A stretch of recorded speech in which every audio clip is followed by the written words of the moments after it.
My husband refused to let my parents stay at our new house for Christmas, then couples therapy revealed the real reason he didn't want my family around. I never thought buying our dream house would be the thing that finally exposed the biggest problem in my marriage. For years, my husband had always had an excuse. Our apartment was too small. There wasn't enough privacy. There wasn't a spare bathroom. We didn't have enough room for guests. Hosting people was stressful. I understood all of that. I didn't always agree with it, but I understood it. So when we finally bought our first house, a beautiful 4-bedroom place with more space than we had ever had before, I honestly thought that particular argument was over.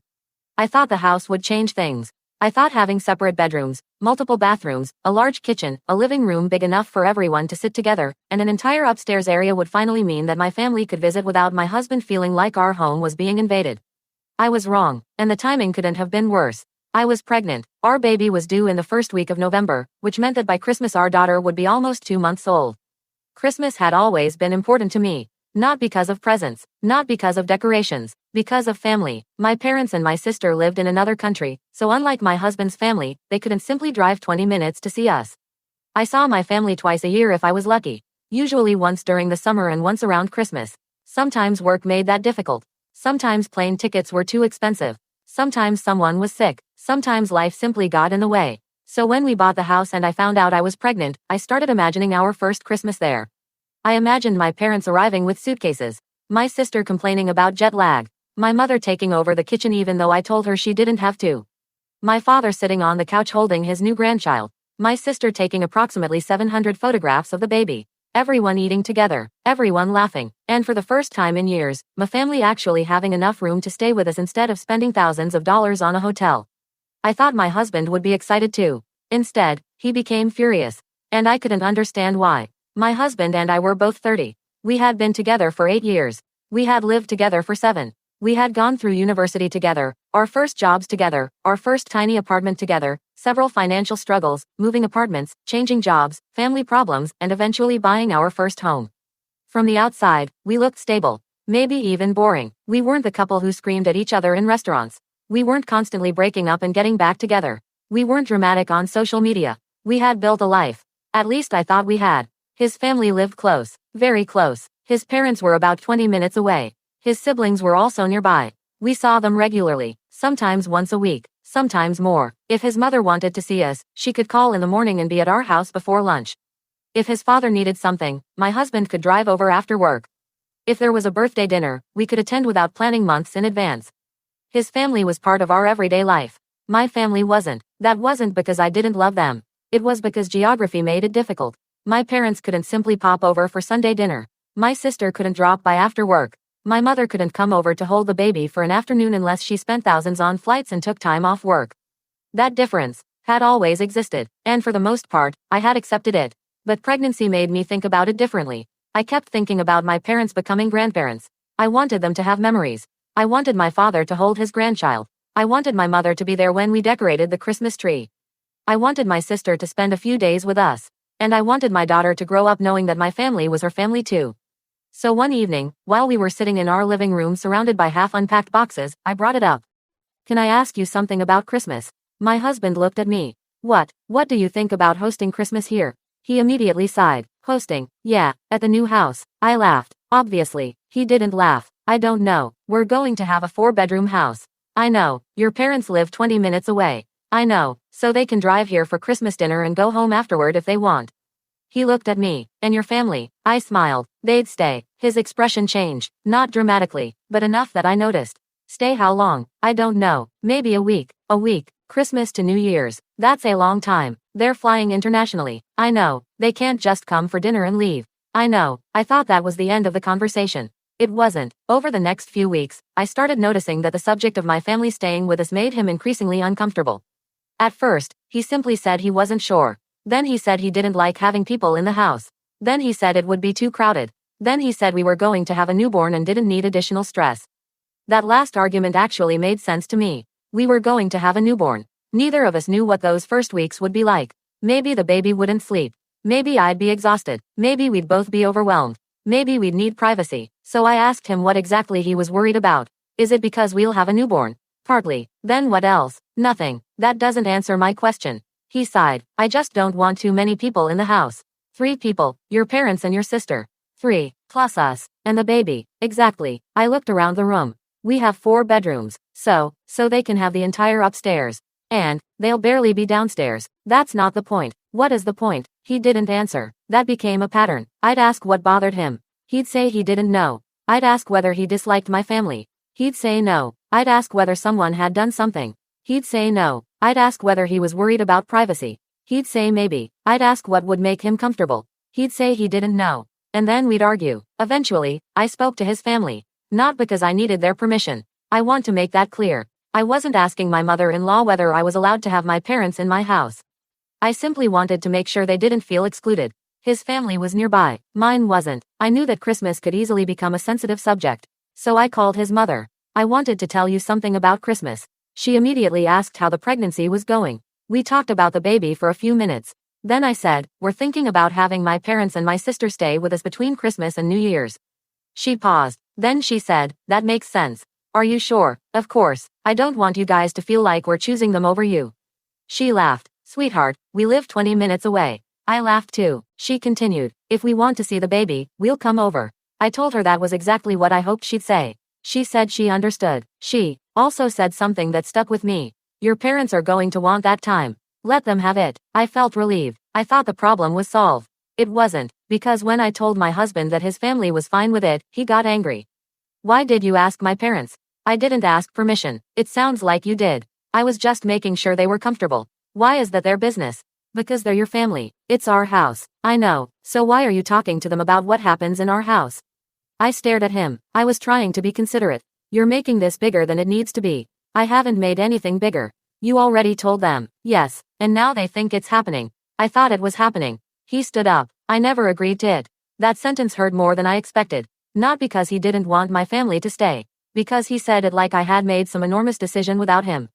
As though my parents visiting our home was an outrageous request. I reminded him that we had talked about it several times. He said those conversations weren't agreements. I reminded him that he had previously said my mother could stay with us for a month after the baby was born.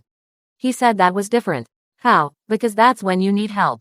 So my family is useful when we're exhausted, but unwanted when we're celebrating. That's not what I said. It feels like it. He walked away. The strangest part was that I genuinely believed my husband wasn't trying to hurt me. I thought maybe he was overwhelmed. Maybe the pregnancy was getting to him. Maybe buying a house had stressed him out. Maybe becoming a father was terrifying him. Maybe he was worried about losing his privacy. Maybe he was afraid the house would suddenly become a place where everyone had expectations of him. I tried to give him every possible explanation. But eventually, I realized something. I was doing all the emotional work. I was the one trying to understand his feelings. He wasn't trying to understand mine. And that was becoming harder to ignore. My pregnancy progressed. Our baby was born in early November. A beautiful little girl. The moment I saw her, everything else seemed smaller. The arguments, the house, the Christmas plans, everything. My husband was wonderful with her. That made the situation even more confusing. He was a loving father. He would hold her for hours. He changed diapers. He got up at night. He talked to her constantly. He was proud, and watching him become a father made me love him more. But it also made me want my family there even more. I wanted my parents to see him as a father. I wanted them to see their granddaughter. I wanted my mother to hold her. I wanted my father to tell ridiculous stories about me as a child. I wanted my sister to annoy me the way only sisters can. Instead, every time Christmas came up, my husband became tense. One night, about 3 weeks after the baby was born, I asked again. Are we still doing Christmas here? He said, I don't know. What does that mean? It means I don't know. Christmas is in a month. I know. My parents need to know whether they should book flights. I know. Then we need an answer. He rubbed his face. Why does it have to be at our house? Because it's our house. Exactly. I stared at him. That's not an answer. I just don't want them staying here. Why? I told you. No. You said you don't want too many people. That's the reason. It's not. He became silent. I waited. Eventually he said something that changed everything. I don't want to feel like a guest in my own home. I hadn't expected that. What does that mean? It means when your family comes, they'll take over. They won't. You don't know that. My parents aren't like that. You haven't lived with them for a week. No, but I've known them my entire life. He didn't respond. I asked, what are you afraid they'll do? Nothing. Then why don't you want them here? Because I don't. I felt my patience disappearing. You can't just say you don't want them and expect that to be the end of the conversation. Why not? Because this isn't your house alone. I know. Then I have an equal say. He looked at me. I never said you didn't. But you're acting like I don't. A few days later, I called my parents. I didn't tell them about the arguments. I didn't want to ruin their excitement. I simply said we were still figuring out the exact Christmas arrangements. My mother immediately offered to stay at a hotel. I told her no. She said she didn't want to impose. I told her that wasn't the issue. She said she could help pay for the hotel. I told her that wasn't necessary. The truth was, I knew how expensive their flights were. I knew how much they were already spending. And I knew that we had an entire upper floor sitting empty. 4 bedrooms, multiple bathrooms, a guest room that had barely been used. It felt ridiculous to ask them to spend thousands more when they could simply stay with us. But my mother noticed something in my voice. Is everything okay? Yes. You sound tired. We have a newborn. She laughed. Fair. Then she said, don't worry about us. Whatever makes you comfortable. That sentence nearly broke me. Because I wasn't worried about what made me comfortable. I was trying to keep everyone else comfortable. Around this time, my mother came up in another conversation. Before the baby was born, my husband had actually been open to her staying with us for a month. He had admitted that we would need help. He doesn't cook, he doesn't clean, and because of a medical condition that prevents him from driving, there are certain practical things he can't easily handle. My mother had offered to take time off work. She could cook, she could clean, she could help with laundry, she could hold the baby while I showered, she could prepare meals, she could simply be there. My husband had agreed. At the time, I remember thinking how lucky I was. I thought we had finally reached a point where he understood that family could be support rather than interference. But apparently there was a distinction I hadn't understood. My mother was welcome when she was coming to work. She was apparently less welcome when she was coming to spend Christmas. That distinction hurt. Eventually, I asked him directly. Do you actually dislike my family? No. Are you uncomfortable around them? No. Have they ever done anything to you? No. Do they disrespect you? No. Do they interfere with our marriage? No. Then what is this about? He said nothing. I waited. Finally he said, I just want my house to be mine. I said, it is. But if they're here for a week, it won't feel like it. Why? Because there will always be someone around. I understood that. Maybe he needed solitude. Maybe he was introverted. Maybe he didn't like people staying over. That was valid. But marriage requires compromise, especially when the people involved are close family members who live in another country. So I asked him what compromise looked like. 3 nights? No. 5? No. Could they stay somewhere else for part of the week? No. Could they stay upstairs and have their own space? No. Could we agree on quiet hours? No. Could we ask them to spend some days visiting other relatives or sightseeing? No. Could they arrive after Christmas? No. Could they leave before New Year's? No. I finally asked, what compromise would you accept? He said, I don't know. That was when I realized this wasn't really about Christmas. The couples therapy appointment was the first thing I did that actually felt productive.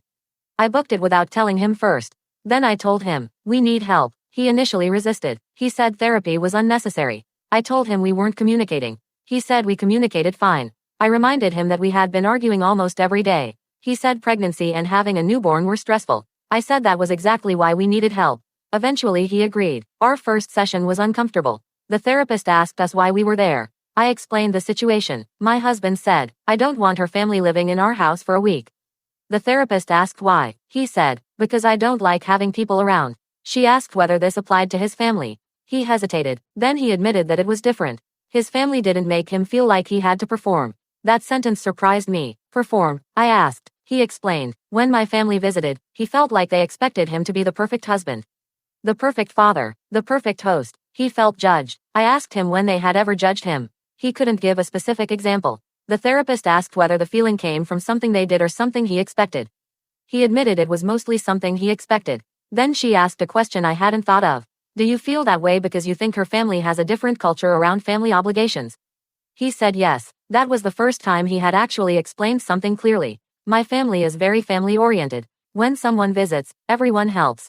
If you're a guest, you don't lift a finger. If you're family, you cook together. You clean together. You help with the baby. You sit around the table. You stay up late talking. You don't constantly disappear into your bedroom. My husband preferred privacy. He liked having a predictable routine. He liked eating when he wanted. He liked going upstairs and watching television alone. He didn't want to socialize constantly. That, I could understand. But then the therapist asked him something else. What would happen if they stayed and you didn't participate in every activity? He said, they might think I'm rude. Have they told you that? No. Then whose expectation is that? He didn't answer. The therapist helped us create boundaries. My parents would have their own floor. They wouldn't expect my husband to entertain them. We would have private family time every day. There would be no expectation that everyone eat every meal together. If my husband needed an hour alone, he could take it. If my parents wanted to go out, they could. If I needed help with the baby, they could help. And most importantly, my husband couldn't veto the entire visit simply because he felt uncomfortable.